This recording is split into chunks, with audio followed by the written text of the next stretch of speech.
For USCFootball.com, I'm Keely Eure here with Chris Treviño for instant analysis of USC's Wednesday practice of San José State week. The Trojans returned to Howard Jones Field in shoulder pads and shorts. But Chris, I think it was a shorter practice than we anticipated today. It feels like we're at the point of preseason where this team is definitely ready to hit an opponent that is not their teammates. I think they're ready to play on Saturday. And I just want to point out quickly, because I feel like everyone's thinking about it who's watching this. We did. This was unplanned. We did not match this outfit together. But you're not watching instant analysis for our fashion sense. You're watching for our USC knowledge and observations. But yes, but to me, the most notable thing is from this practice was that it wasn't that notable. It was very quick and cut and dry. We only got to watch the first 50 minutes. That's the new thing on Wednesdays, only 50 minutes. Usher us out, then we get back in for interviews. But yeah, we did not see too much of anything really that interesting. It was just a lot of scout team work. Mainly for the defense, we saw them working on certain scout team individuals.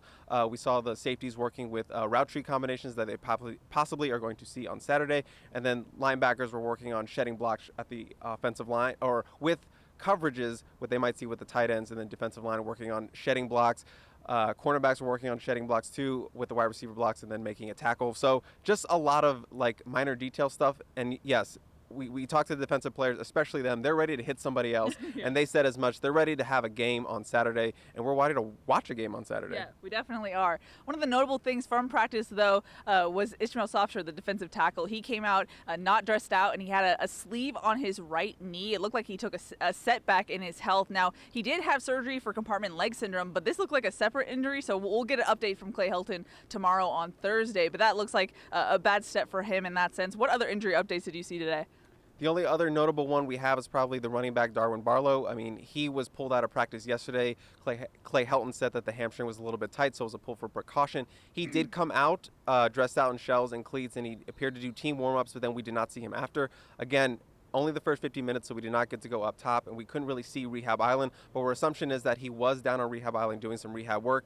And then, yeah, like you said about Ishmael Sopsher, that is not a great thing for you to see, especially as a USC defensive coach. They're really hoping to get him to shore up that nose tackle spot. And it looked like he'd been making a lot of progress. He'd been coming out here stringing days back to back, coming out here in cleats, full pads, doing conditioning, getting himself back into that football shape. But yes, this is a significant step back, but I don't think many fans expected him to be ready for week one. Yeah. But it seems like USC is going to go into this Saturday game pretty healthy. I mean, Gary Bryan, he will be out for health and safety protocols. Ishmael Sopsher, as we know, is probably not going to be there. And then Darwin Barlow, questionable at this point. So, but other than that, it looks like they're going to be pretty healthy. Mm-hmm.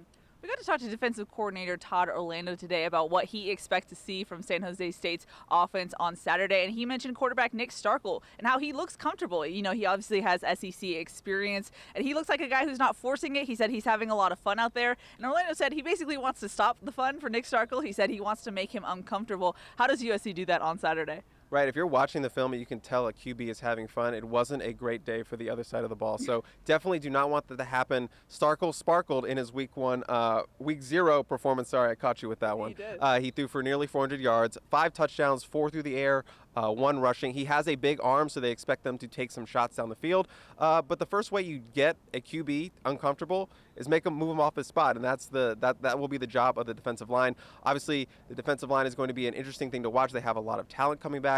Nick Figueroa, Tuli Tuipulotu, Jacob Lichtenstein will making his return after 2 years. And then that all-important nose tackle spot is still up in the air. Stanley Tauafu, the Tongan Terror, as we like to call him, has been playing in that first-team defensive nose tackle spot. So it looks like maybe he's going to get his first start out there in the Coliseum. And Vic Soto, he was asked about Stanley and what he's shown, and he took full advantage of this opportunity with Jamar Sakona being out with health and safety protocols, and he has gained their trust. That's what he said. He's going out there, he's doing what he needs to do, being in the right spot, so he's gained the trust of his teammates, and he's gained the trust of his coaches to put him out there in that situation with the first-team defense. Mm-hmm.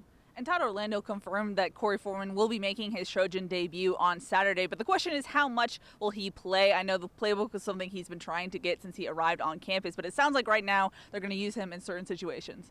Right, that's another guy who can help you tremendously to get Starkel off his spot. We've seen that in scrimmages, that he can be a menace off the edge, giving those tackles all they can handle. But right now it does seem like he's more a third down specialist coming in when they need some pressure off the edge on a passing situation. And Vic Soto said that, yeah, he needs to just be more consistent on first and second down. And kind of the way you get there is just experience. And that's obviously what he's going to get on Saturday. He's going to be making his Coliseum debut, his USC debut, and he's probably one that fans are really excited to see the number 0 wearing for the first time in the Coliseum. So I would expect Corey Foreman to get a lot of opportunity because they said, we're going to throw him out there. We're going to see how he does. And Vic said he's not afraid to play his guys. They're going to throw him out there in those situations and see how they do. Mm-hmm. Now, we've talked a lot to the players about having fans back in the Coliseum, what that's going to be like for them. But the notable thing is this USC defensive staff hasn't had the Coliseum full with fans at all. So you actually got to talk to Vic So'oto today about what that moment will be like for him. Yeah, obviously So'oto, when he first came on, he talked so highly about USC and the tradition. He is a SoCal native. He is from this area, and he's related to the great linebacker, Junior Seau, as you know. So he knows what it means to be a Trojan and kind of be in that Coliseum. And he kind of said, to be honest with you, I'm probably going to be a little bit emotional in that environment, being in the Coliseum. He said the last time he was here, he wasn't even a coach. He was on a recruiting visit. He was here for the USC Cal game when Aaron Rodgers came to town. I believe it was number 1 versus number 7, and Aaron Rodgers nearly set the NCAA record for completions against that highly touted USC defense. So that's quite a memory that he will have to beat out in his return to the Coliseum as a coach on the sidelines. But he said it's probably something he's going to remember for the rest of his life, being out there, and his family is going to be in the stands and being in that moment. So that's a cool story. And yeah, we have to remember that the defensive coaches are making their debut, so it's going to be a cool day for them as well. Yeah, what a heck of a recruiting visit for Vic.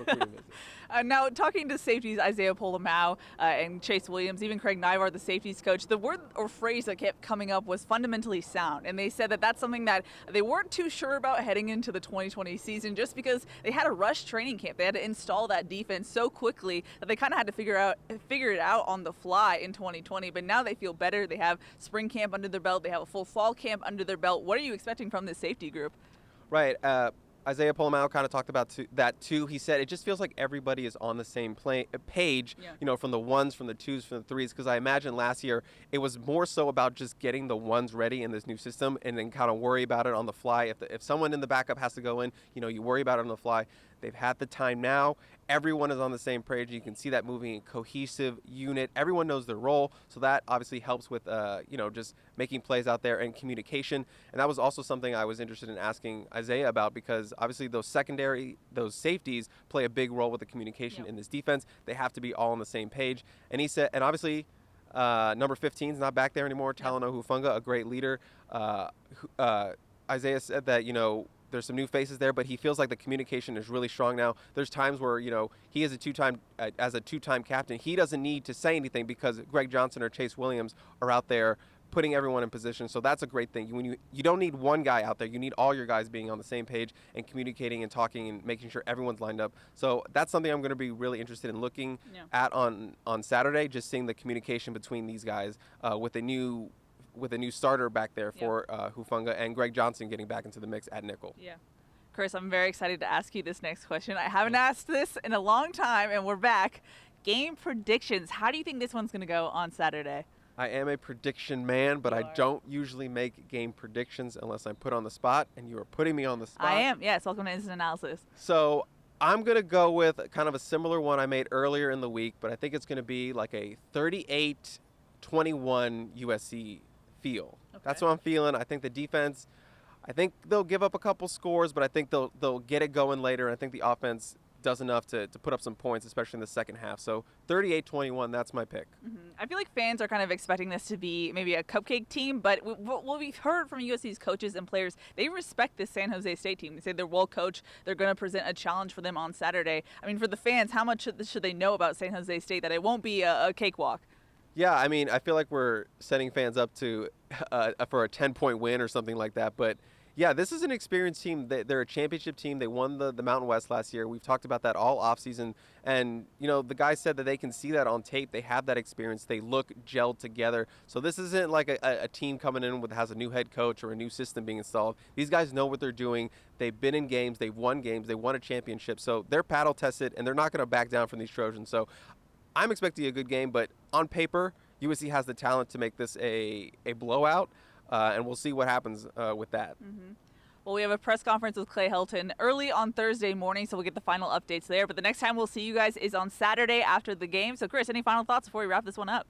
No, I mean, just like the USC players, we're excited to see them play against someone that's not in the Cardinal and Gold. So looking forward to it. Yep, for sure. Alrighty, that's going to wrap it up for USC's Wednesday practice. For Chris Treviño, I'm Keely Eure. For more, check out uscfootball.com.